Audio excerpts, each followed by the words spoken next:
यामिंग जियो से पूछती है कि तुमने मुझे क्यों बताया कि तुम नाइन टेल फॉक्स हो। तो वो बताती है कि क्योंकि तुम मुझे काफ़ी अच्छी इंसान लगी। तो यामिंग उसे बोलती है कि बुरे लोग काफ़ी बार अच्छा बन के हमारा फ़ायदा उठा सकते हैं, तो तुम्हें सतर्क रहना चाहिए। तो वो बोलती है कि नहीं, तुम्हारे साथ और मेरे भाई के साथ ऐसा कुछ भी नहीं है। तभी वहाँ पे उसका भाई आ जाता है। ये थोड़ी टूटी फूटी हालत में होता है क्योंकि जब ये जॉब ढूंढने गया था तो उसके चोट लग गई थी। यामिंग उन्हें बाय बोल के वहाँ से चली जाती है। उसका भाई उसे बताता है कि उसे एक टेक्सटाइल इंडस्ट्री में जॉब मिली है, मगर वो लोग उसे अभी पैसे नहीं देंगे, वो उसे उसके बदले में खाना दिया करेंगे और जब वो ऑफिशियली एम्प्लॉय बन जाएगा तो उसे पैसे भी मिलना चालू हो जाएंगे। सुबह देखते हैं कि उसके भाई की तबीयत काफी ज्यादा खराब होती है। वो काम पे जाने के लिए जिद करता है मगर जियो उसे मना कर देती है। जब लियान होश में आता है तो ग्रीन फेरी उसे बताती है कि वो तो मरने वाला था, मगर जिन ने ऐन मौके पे आके उसे बचा लिया और जो मॉन्स्टर था उसे भी जिन ने छोड़ दिया है। ये सुन के वो थोड़ा सा बौखला जाता है और जिन के पास उससे बात करने जाता है। उससे पूछता है कि तूने वो मॉन्स्टर छोड़ क्यों दिया, अपन को उससे उसकी सील लेनी थी। तो जिन उसे बताता है कि वो सील उसी ने उस मॉन्स्टर को दी थी। तो लियान उस पर गुस्सा करता है, कहता है कि उसे पाने के लिए हमने इतनी ज्यादा मेहनत करी और अब तो कह रहा है कि वो सील तूने उसे दी थी।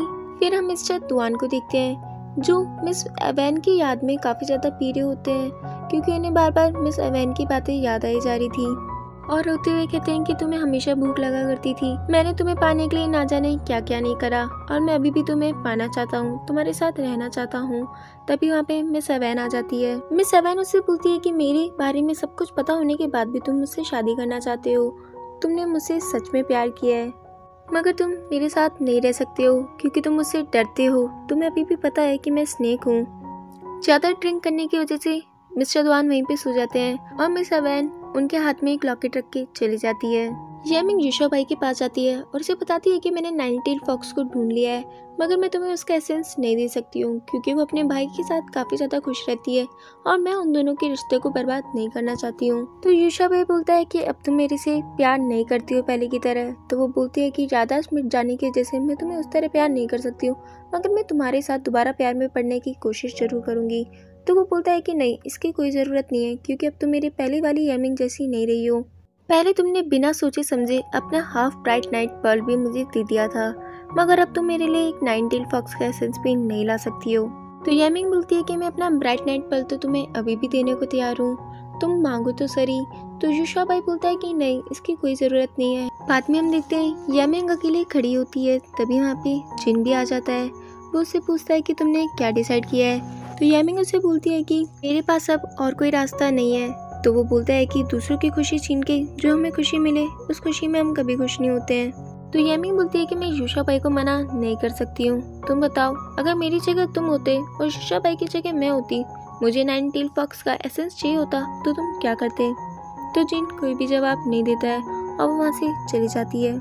फिर हम देखते हैं मिस्टर दुआन वॉर के लिए जा रहे होते हैं। मिस एवेन भी उन्हें देखती है और उनके गले में वही लॉकेट होता है। बाद में मिस एवेन जिन के पास आती है। जिन उनसे बोलता है क्या तुमने मिस्टर दुआन से बात करी। मिस एवेन बताती है कि उन्होंने मिस्टर दुआन से बात करी, मगर वो अभी भी उनकी रियल आइडेंटिटी से डरे हुए हैं। मैं बस चाहती हूँ कि मैंने उनके साथ जितना भी अच्छा समय बताया वो मेरे साथ रहे और मिस्टर दुआन हमेशा खुश रहे। और तुमने जो मुझे सील दी थी अब मुझे उसकी कोई ज़रूरत नहीं है, तो इसे तुम रख सकते हो क्योंकि अब मैंने माउंटेन्स पे जाके रहने का डिसाइड किया है। थोड़ी देर बाद में नाना भी जिन की गैलरी में आ जाती है। तो जिन उन्हें बोलता है कि नाना, मैं तुम्हारे पुराने वाले घर में जाना चाहता हूँ जो माउंटेन्स पे है और मेरे साथ लियान और ग्रीन फेरी भी चलेंगे। फिर हम देखते हैं वो सभी लोग उसके घर पे पहुँच जाते हैं जहाँ पे क्वीन उन सबका वेलकम करता है। लियान बोलता है कि तुमने मुझे बताया था कि तुम्हारे इस घर में कोई प्रॉब्लम है, तो बताओ कि क्या प्रॉब्लम है। तो उसका एक स्टाफ बताता है कि यहाँ पे एक बुरी आत्मा घूम रही है जो हमेशा किचन में से चिकन चुरा लेती है। तो वो उससे बोलता है कि पूरी बात हमें ढंग से बताओ। फिर हमें एक पास्ट का सीन दिखाया जाता है जहाँ वो किचन में जाता है और शेफ से पूछता है कि यहाँ की चिकन और कहाँ गई, कहीं तुम लोगों ने खा तो नहीं ली। तो वो उसे बताते हैं कि नहीं, हमने ऐसा कुछ भी नहीं किया है। फिर वो रात को वहीं पे रुक के इंतजार करते हैं और देखते हैं तो चिकन गायब होता है। तो जिन बोलता है कि आप चिंता मत करो, कल सब कुछ सही हो जाएगा। फिर हम देखते हैं जियो के भाई को भूख लगनी चालू हो जाती है। तो जियो बोलती है कि मैं तुम्हारे लिए चिकन चुरा के लेके आती हूँ। तो वो बोलता है कि इस बार मैं भी तुम्हारे साथ चलूंगा। फिर हम देखते हैं कि वो दोनों एक घर के पास आते हैं और जियो अपने भाई की मदद से उस घर के अंदर चली जाती है। जब वो चिकन चुरा रही होती है तभी कोई इसका हाथ पकड़ लेता है रस्सी से। ये कोई और नहीं बल्कि लियान ही होता है। तभी जियो अपनी नाइन टेल बाहर निकालती है और लियान से फाइट करती हुई बाहर तक भी आ जाती है। लियान उस पर अटैक करने वाला होता है तभी यहाँ पे येमिंग आके उसे रोक लेती है। लियान येमिंग पे भी अटैक करने वाला होता है तभी यहाँ पे जिन आ जाता है। जिन जियो से पूछता है कि तुम हमें सच सच बताओ कि तुम यहाँ पे क्यों आई थी। तो जियो से बताती है कि हम यहाँ पे सिर्फ चिकन चुराने आए थे और मैं एक नाइन टेल फॉक्स हूँ, मगर मेरे साथ जो बाहर लड़का खड़ा है उसने कुछ भी गलत नहीं करा है, तो प्लीज तुम उसे नुकसान मत पहुँचाना। तो लियान बोलता है कि तुम हमें सच सच बताओ कि तुम नाइन टेल फॉक्स हो या नहीं, क्योंकि तुम एक छोटी सी लड़की लगती हो। 100 साल लगते हैं तुम्हें पता है नाइन टेल फॉक्स को अपनी टेल कल्टीवेट करने के लिए। तो वो बताती है कि हाँ मुझे पता है, मैं नाइन टेल फॉक्स इसलिए हूँ क्योंकि मेरी मम्मा भी नाइन टेल फॉक्स थी और मेरे पापा भी। और नाना को भी सॉरी बोलती है, कहती है कि नेक्स्ट टाइम से मैं तुम्हारे यहाँ पे चिकन नहीं चुराने आया करूँगी, तो प्लीज़ मुझे जाने दो। येमिंग भी बोलती है कि हाँ इसे जाने दो। तो वो बोलती है कि मैं तो जाने दे दूंगी, मगर लियान और जिन का नहीं पता। जिन भी उसे माफ़ कर देता है और वहाँ से जाने के लिए कहता है, मगर लियान उस पर गुस्सा करता है और बताता है कि जिन ही वो इंसान है जिसने तुम्हें फंसाने के लिए ये सब कुछ किया था। तो जिन बोलता है कि तुम्हारे पास घर में खाने के लिए कुछ भी नहीं है, तो तुम नाना से अपना खाना पैक करवा लो। जिन, फेरी और लियान भी सरदर्द का नाटक करके वहाँ से चले जाते हैं। अब कमरे में सिर्फ येमिंग और जिनी होते हैं। तो जिन बताता है कि नाना के घर में कोई प्रॉब्लम थी इसलिए मैं बस यहाँ पे चेक करने आया था। तो वो बोलती है कि कोई बात नहीं, तुम्हें चिंता करने की ज़रूरत नहीं है, मैं अपना ख्याल खुद रख लूँगी। और उसे पूछता है कि तुमने जूशा बाई के बारे में क्या सोचा है। तो वो बोलती है कि मैंने उसका भी इंतज़ाम कर लिया है, तुम्हें उसकी चिंता करने की कोई ज़रूरत नहीं है। जियो और जियो का भाई भी घर पे आ जाते हैं। जियो उसे बताती है कि ये खाना हमें उन लोगों ने ऑफ़र किया है, मैं तो पकड़ी भी गई थी, मगर वो लोग काफ़ी ज़्यादा अच्छे थे, येमिंग के दोस्त थे, तो इसलिए उन्होंने मुझे ये खाना पैक करके दिया है। तो जियो उसे बोलता है कि तुम मुझसे प्रॉमिस करो कि तुम आज के बाद कभी भी चिकन नहीं चुराऊंगी। और वो उसे प्रॉमिस करती है। येमिंग भी बाहर खड़े होकर उनकी बातें सुन रही होती है। फिर उसे पास्ट की वही बातें याद आती है कि कैसे वो जिन के लिए चिकन लेके जाया करती थी, मगर वो खाने से मना कर देता था। फिर हम देखते हैं खाना खाते वक्त उनका पानी खत्म हो जाता है, तो उसका भाई बाहर पानी लेने जाता है, मगर काफ़ी देर तक वो लौट के नहीं आता है। जब वो बाहर चेक करने जाती है तो वो देखती है कि वो तो बेहोश पड़ा है। तभी यहाँ पे येमिंग आ जाती है। तो येमिंग बोलती है कि मैंने तुम्हें बोला था ना कि तुम बच के रहना, क्योंकि काफ़ी सारे लोग तुम्हारा एसेंस लेना चाहते हैं। तो वो बोलती है क्या तुम भी मेरा एसेंस लेना चाहती हो। तो वो बोलती है कि हाँ मैं भी तुम्हारा एसेंस लेना चाहती थी, क्योंकि मुझे भी उसकी ज़रूरत है, मगर मैं तुम लोगों को हर्ट नहीं करना चाहती हूँ, इसलिए तुम्हारे लिए यही बेहतर है कि तुम अपने भाई को लेके यहाँ से चले जाओ। और वो भी यहाँ से जाने लगती है। तो जियो उसे थैंक यू बोलती है। जब वो रास्ते से जा रही होती है तभी जिन भी उसका पीछा करता है और कहता है कि तुमने जियो को छोड़ दिया, तो अब तुम यूशा बाई को कैसे ठीक करूँगी। तो वो बोलती है कि यूशा बाई की यह हालत मेरी वजह से हुई है, तो इसका भुगतान भी मुझे ही करना पड़ेगा।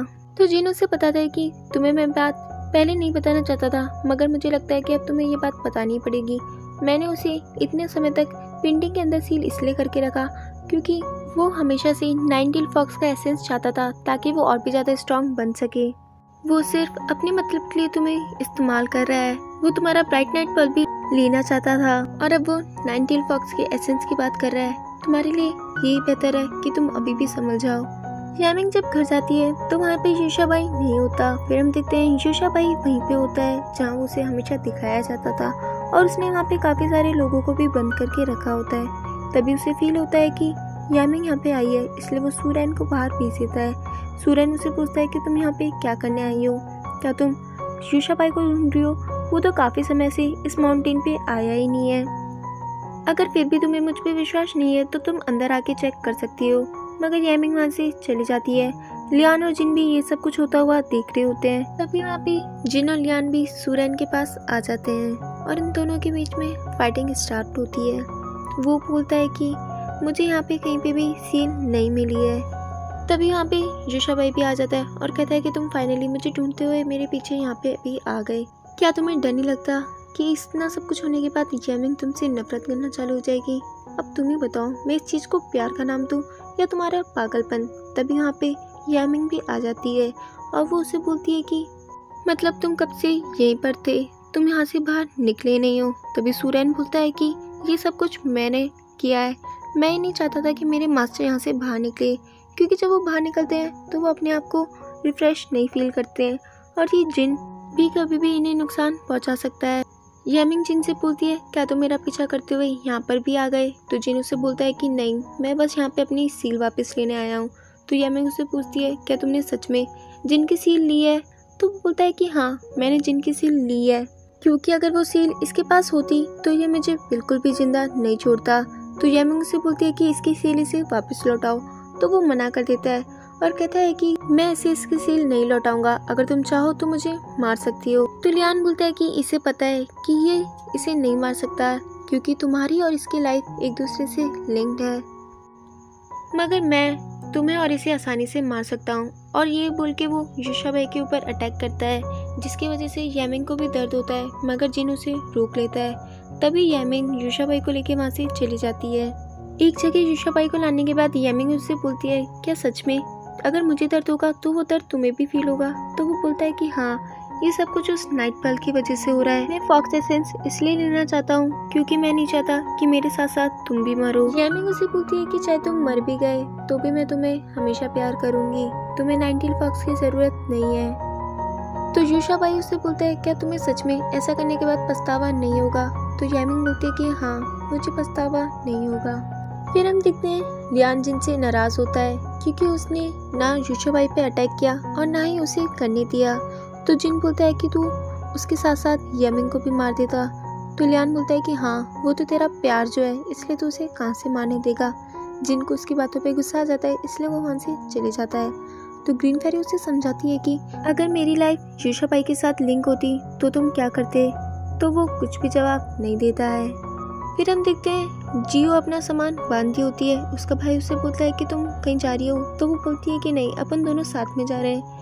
वो उसे बोलता है कि अपन लोग ऐसा क्यों कर रहे हैं, एटलीस्ट हमारे पास यहाँ पे रहने के लिए घर तो है।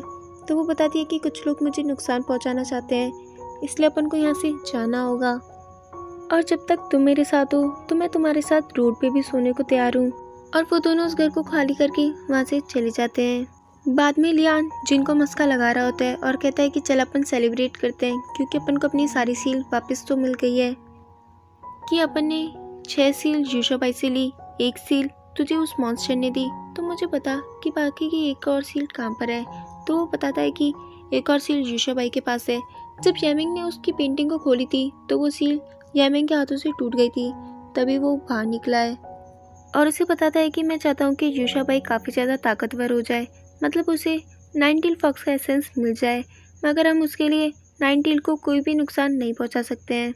तो लियान उससे बोलता है कि तू आखिरकार करना क्या चाहता है? तू एक तरफ कह रहा है कि तू यूशाबाई को ताकतवर भी बनाना चाहता है और 19 फॉक्स को कोई नुकसान भी नहीं पहुंचाना चाहता है। तो वो बोलता है कि तू बस उस फॉक्स पे नज़र रख, क्योंकि मुझे पता है यूशाबाई इतनी जल्दी गिव अप नहीं करेगा। फिर हम देखते हैं जियो और उसका भाई बैठे होते हैं। तभी वहाँ पे काफ़ी सारे सोल्जर्स आते हैं और उन्हें चारों तरफ से घेर लेते हैं और उसे कहते हैं कि तुम्हें हमारे साथ सोल्जर रिक्रूटमेंट के लिए जाना पड़ेगा। तो वो मुझसे समझाता है कि ये एक जॉब है और मैं इधर जाना पड़ेगा मुझे, और मैं जब इधर जाऊँगा तो मुझे इधर काफ़ी सारे पैसे मिलेंगे, जिससे हम काफ़ी ज़्यादा अमीर हो जाएंगे और हमें खाने के लिए भी इधर उधर नहीं भटकना पड़ेगा। और वो भी उसे खुशी खुशी वहाँ से जाने देती है। तभी वो देखती है कि काफ़ी सारी औरतें रो रही है। तो वो उनसे बोलती है कि आप लोग क्यों रो रहे हो? तो वो उसे बताते हैं कि हमारे बच्चों को ये लोग सोल्जर्स पकड़ के ले जा रहे हैं सोल्जर रिक्रूटमेंट के लिए। तो वो उसे बोलता है कि ये तो अच्छी बात है क्योंकि वो जॉब करेंगे और उसके बाद काफ़ी सारा पैसा कमाएंगे। तो वो उसे बोलते हैं कि तुम पागल हो गए हो क्या? तुम्हें कोई भी आइडिया नहीं है कि ये लोग इनके साथ क्या करेंगे? ये लोग इन्हें ज़बरदस्ती वॉर पे भेजेंगे और जो भी वहाँ पे जाता है वो कभी वापस लौट के नहीं आता है। ये सुनने के बाद वो भी उनके पीछे भागती है। फिर हम देखते हैं यूशाबाई 19 फॉक्स के घर पे जाता है। तभी यहाँ पे यामिंग आ जाती है और उसे बोलती है कि तुम यहाँ पे क्या कर रहे हो?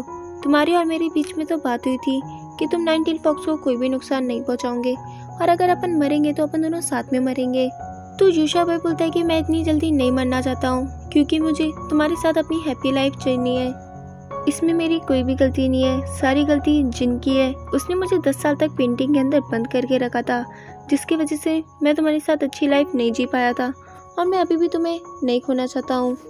तो यामिंग बोलती है कि कहीं ये तुम इसलिए तो नहीं कर रहे हो क्योंकि 19 फॉक्स के एसेंस से तुम काफ़ी ज़्यादा स्ट्रॉन्ग बनने वाले हो, तो यूशा पे बोलता है कि हाँ, इसमें क्या बुराई है, मैं नाइनटीन फॉक्स का एसेंस लेना चाहता हूँ ताकि मैं जी सकूँ और तुम्हारे साथ रह सकूँ अच्छे से। तो वो बोलती है कि मैंने तुम्हें पहले भी बोला कि मैं तुम्हारे मरते दम तक साथ देने को तैयार हूँ। जब तुम नाइनटीन फॉक्स के बारे में बात करना छोड़ दूंगी तब तक मैं तुम्हारा साथ दूंगी। फिर हम देखते हैं उन ऑफिसर्स ने उन लड़कों को वहीं पे रखा होता है। वहाँ पे जियो भी आ जाती है, वो उनके पास जा रही होती है, तभी वहाँ पे यामिंग आके उसे रोक लेती है। और इसी के साथ हमारा ये एपिसोड ख़त्म हो जाता है। Bye bye.